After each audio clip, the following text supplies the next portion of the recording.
maybe turn the corner against LSU in the bowl game? Absolutely.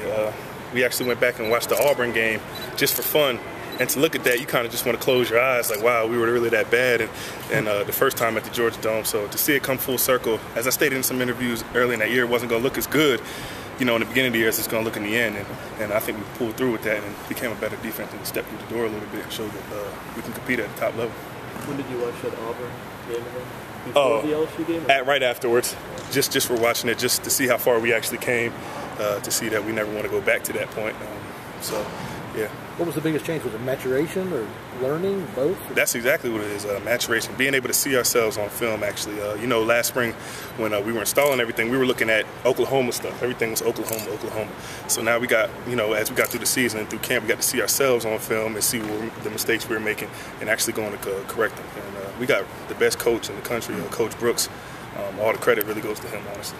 Talk about your downtime. Everybody else is kind of being a college kid, but you said you've been watching film of NFL D tackles. Talk about that.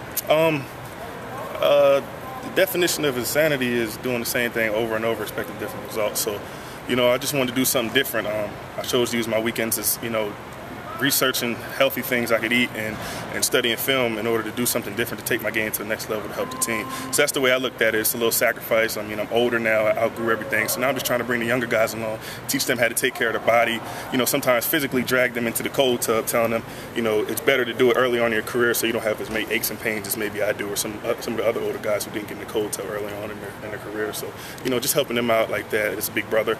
And I also talk to Scott, Big Hawaiian, too, every week, giving him advice and things to get him ready to come in and help us out as well.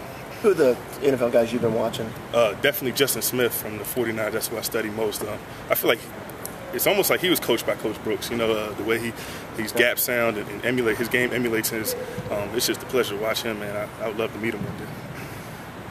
How have you reshaped your body since Oregon? I think around bowl season I was about 285, kind of leaner. Got back in the lab with Coach Batson, getting it every day. Got a lot stronger. I put on a lot of size, a lot of muscle. I'm 300 pounds right now, carrying it pretty well. Still just getting a little adjusted to it. When you put on 15 pounds, you got to get adjusted to it. It's almost like wearing a weight vest or something like that out here. But getting conditioned to it. He did a good job of conditioning us a lot earlier than he did last year. So he definitely stepped it up a notch with the conditioning and strength game. So it's just starting to show out here.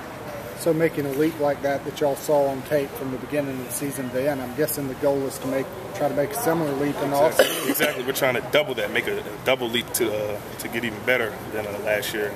And I think it would be a really special defense. We could be the top 10 in the country, if not number one.